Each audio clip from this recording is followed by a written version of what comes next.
Microsoft and FedEx join forces to create a cross-platform later this year. Which is better, LiDAR or artificial intelligence?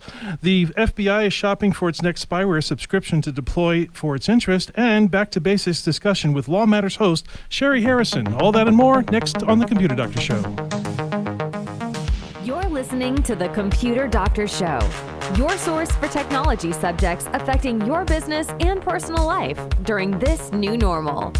Your host is an award-winning office technician and IT specialist, author, tutor, ethical hacker, and recent winner on localbest.com as the best computer shop in Tucson. Broadcasting live, here's Aaron Moss. Good afternoon, everyone on the radio waves and streaming. Welcome to the Computer Doctor Show, your headquarters for up-to-date scam awareness, science, and cutting-edge technology talk. This is episode 77. I'm Aaron Moss, your host. Thanks for tuning in with us every Saturday at 2 p.m. And we post all of our shows on and bonus content on computerdoctorshow.com. Again, computerdoctorshow.com.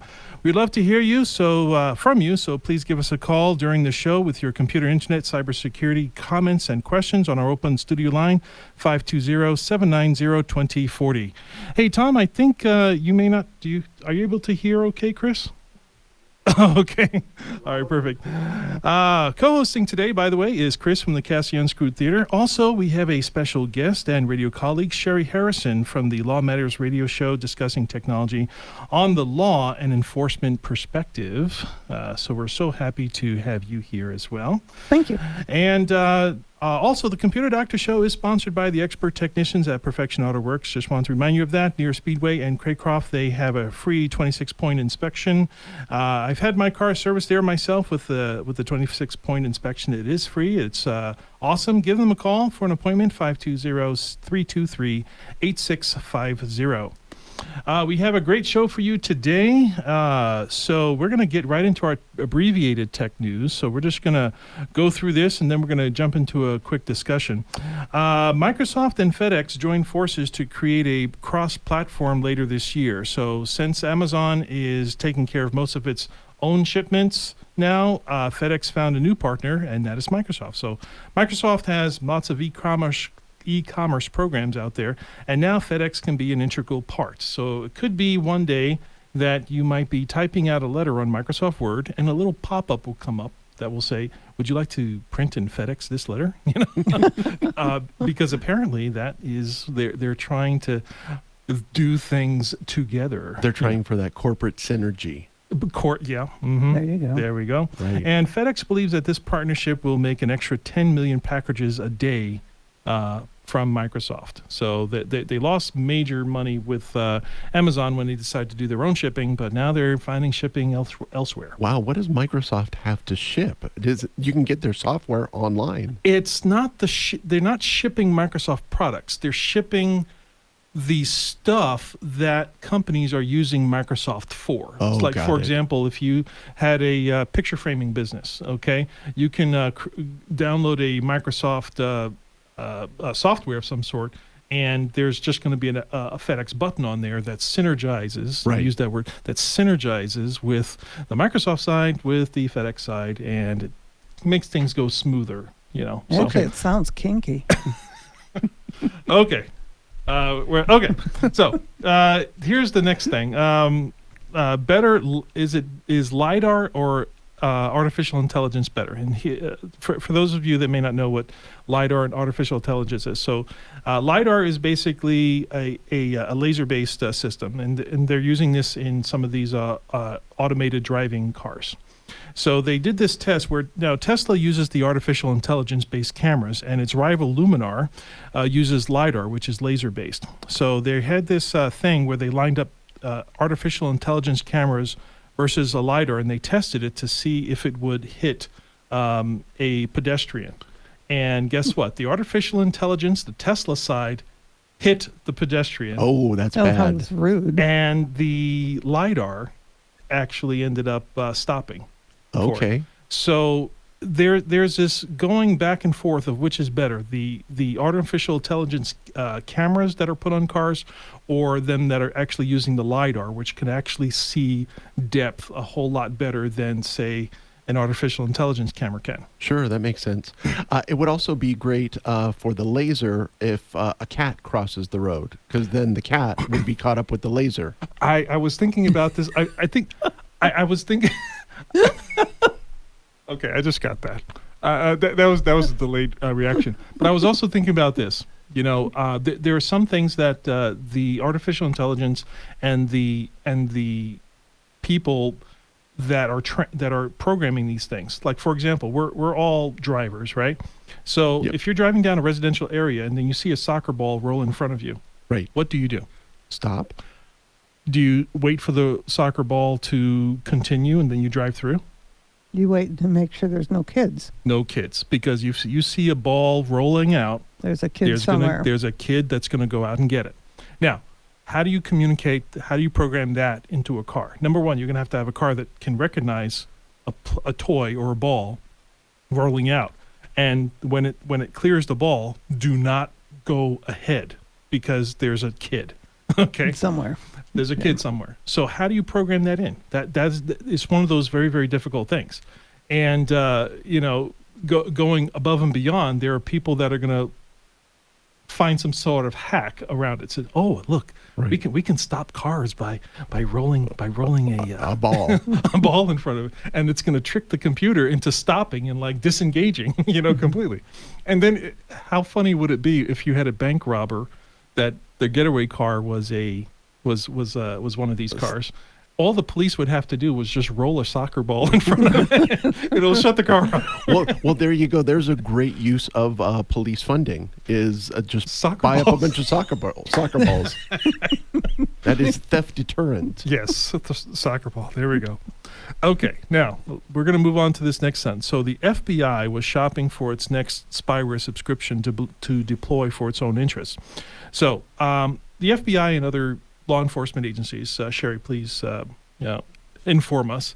They have to use certain measures to have surveillance of different kinds. There's camera surveillance. When we go to Walmart here, there's that thing in the parking lot that looks, Walmart, for some odd reason, Walmart gets so many 911 calls. So they just put up an apparatus there that just has a camera there all the time, I guess, right? Right. So, but it's not just camera surveillance. We're also talking about surveillance with people's devices, conversations, text messages. All of these things, according to their carriers, places like Apple, Google, Android, they say that all their stuff is encrypted, so that if I send Sherry a text message, nobody can see that theoretically, except the end-to-end encryption between our two iPhones. But apparently iMessage has a vulnerability, and there are companies out there that are able to exploit that vulnerability and be able to read these signals and send them off to some sort of database where all these conversations are recorded. Now so all this stuff has to happen, but the companies that are actually providing it, they're actually third parties. They're not government related. They're not Right. Anything. So it's So, kind of is the FBI looking into Norton? no. This is way beyond Norton. This crosses Norton by leaps and bounds. But FBI is now shopping for their next program. So that's All right. interesting. To Good to know. Wow, that fills me with so much confidence All and right. comfort. I'm not going to touch that one. Makes you feel warm and fuzzy inside, Our next segment is we like to call Back to Basics, and we call this Back to Basics because we sometimes discuss very complex topics of technology, but it's good to get back to the basics. So our special guest radio colleague Sherry Harrison from the Law Matters Radio show is here to discuss technology from the law enforcement perspective. So just to go back a moment to that FBI purchasing this software for spying, I imagine that other enforcement agencies, have to do something similar. So any comments of what's happening here in Arizona for surveillance? You can't believe everything you read on the internet. Okay. Good advice. Well, I think Abraham Lincoln said that, right? I think he did, yes. okay. So what are agencies doing these days to have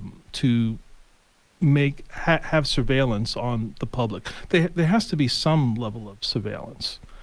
I think you need maybe somebody from the CIA to come in and talk to you about that. I'm not equipped to divulge some of the things that I've learned. I've been told not to anyway. Okay. Here's the fear that if someone understands what these softwares can do, they can end up in the wrong hands. Could Absolutely. you imagine? Yeah. Can you imagine if someone got their hands on a piece of software, or they were able to clone a piece of software that was being used by some law enforcement agency, and they were able to use it to their own? I'm thinking of like drug cartels, human trafficking. These are terrible crimes, that it takes all kinds of effort for law enforcement and law to bring to an end.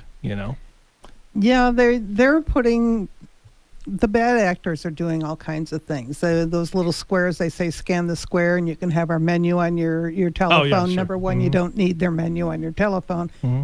But bad actors have reprogrammed those so that all your information goes into their phone. Mm-hmm. So they've got all your information, your bank, your accounts, your everything, your birth date, your social security, whatever you store there, they've got it now. Yeah, that's how would somebody protect themselves from that? Unless the waiter comes by and shows you and provides you with the code that they're holding in front of you. I've gone to restaurants and they'll say, just scan this. I said, no, I don't need your menu on my phone. I want a menu. Or just think about what you would like and just verbally just tell them what you want. Just send me a hamburger. There you go. Vision it. I told you the show is going to go really fast, so we're going to go to our first commercial break. And we're going to take our midway break with a word from our sponsors. Up next, Science and Tech Anniversaries, a continuation of our discussion back to basics with our special guest, Sherry Henderson. This is the Computer Doctor Show.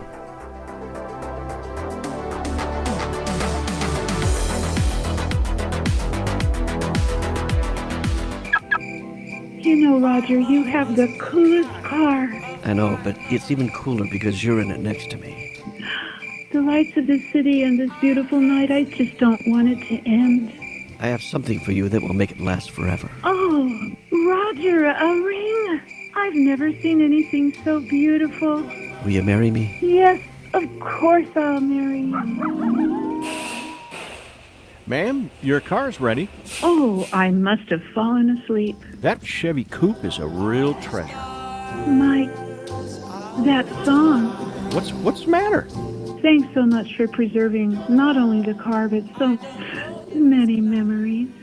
At Perfection Auto Works, we're not just about repairing cars, but preserving wonderful memories. Start your new auto and truck repairs off right with our free 26-point inspection. Call today, 323-8650 and perfectionautoworks.com. Computer Doctor of Tucson is the best choice in desktop support in Tucson. They fix error messages, power and boot problems, install of software and hardware, and much more. You can come to them, or they can come to you, or even have a remote support session so they can fix your issues over the phone quickly. Give them a call at 261-5508, 261-5508. Visit them on the web at computerdoctortucson.com. Computer Doctor of Tucson, because technology is great when it works.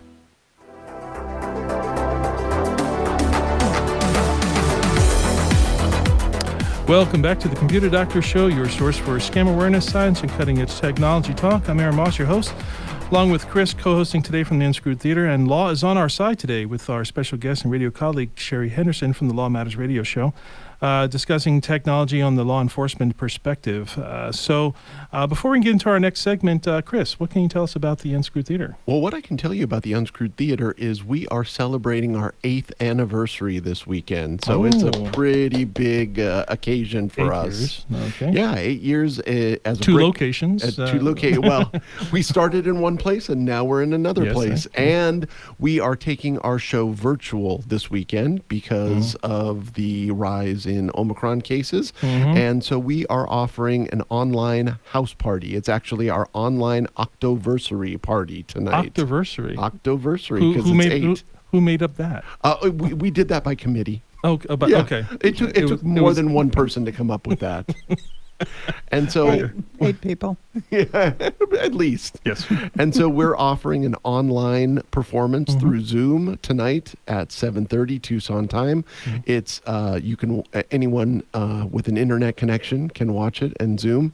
More information is at our website, which is unscrewedtheater.org, and we're also selling raffle tickets. We have over $2,500 worth of prizes to give away. Okay. Super duper.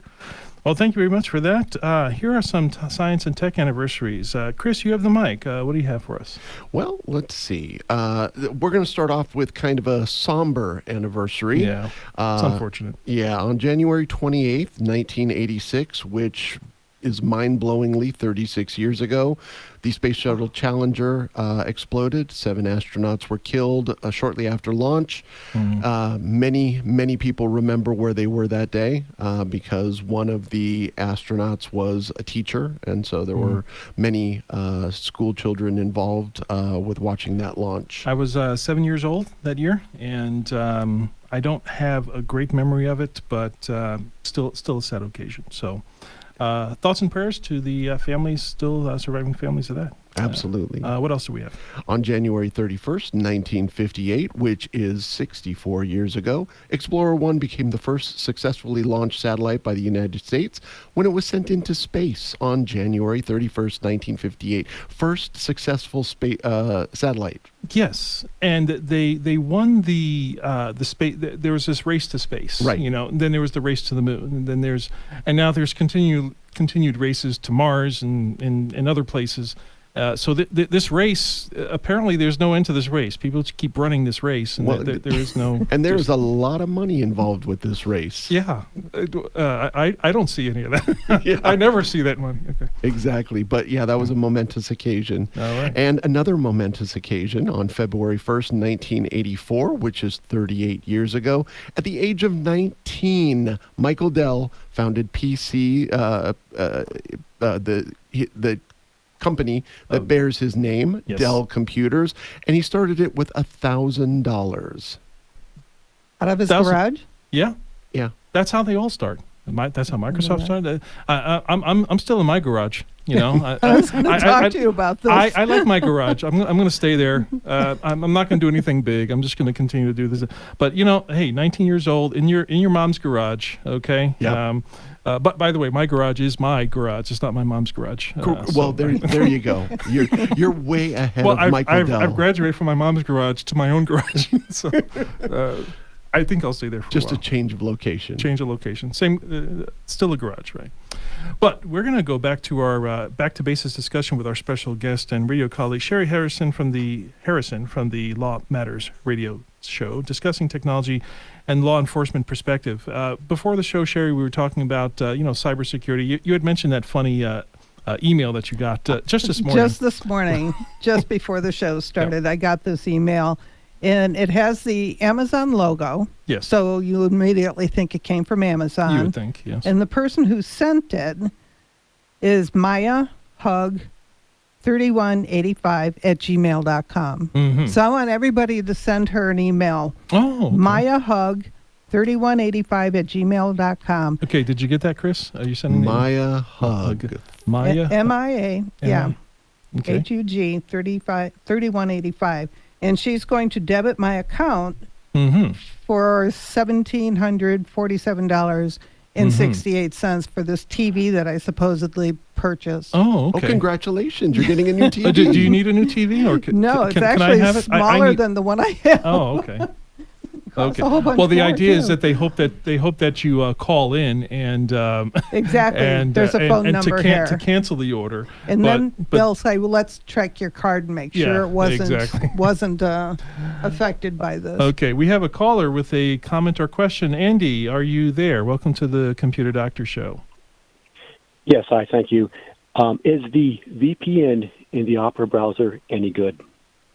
I have not done any tests on those myself. I do know that it exists, and that one thing that you do have to be careful with VPNs, you do have to check with the developers. As far as I know, Opera is not connected with any dishonest spying or government type agencies. So they are a good VPN in the sense of there's not a third party. I don't believe that there is a third party that is actually looking at the data that's coming through. The potential is always there, but then it's just one of those things that you have to try out and find. Have you downloaded the browser already? Yes. Okay. So are you saying basically that possibly some VPNs could be bad? That is always a possibility. What the government did several months back when they had that huge takedown of all these cyber bullies and gangs, they were able to do so because the government was able to fool all of these gangs into using their very own supposed end-to-end encrypted messaging service.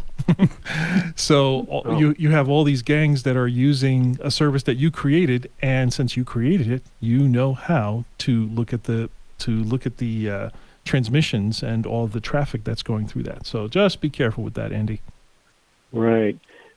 So as far as browsers go, do you think other ones like Edge and Chrome are? Edge, okay, that's a big debatable thing because you could do a whole show on that. So Chrome and Google and Microsoft have been at each other's necks for the past few decades about similar things. But for now, my vote is still with Google. Google is still my first go-to browser. My second is Firefox, and my third is Edge. For the real developers and geeks out there that are actually into programming, they still swear upon Internet Explorer for the computers that still have it. Right now, most of them still have it, but hope that answers your question, though. Wow. Yeah, thank you. All right, thanks, Andy, for calling in.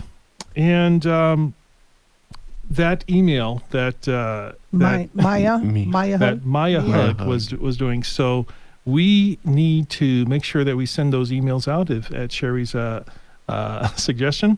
So go ahead and send that. I'll actually put it in the show notes of these when we put it on the podcast. I'll put the email address on there as well. And make sure you tell her that you're going to bill her. Make it look official. Yeah, official. Okay, sounds good. Now, we learned a little bit about that enforcement agencies have to use some sort of surveillance. But what are some things that people everyday people, like Andy that had just called in, he's trying to protect himself with a VPN.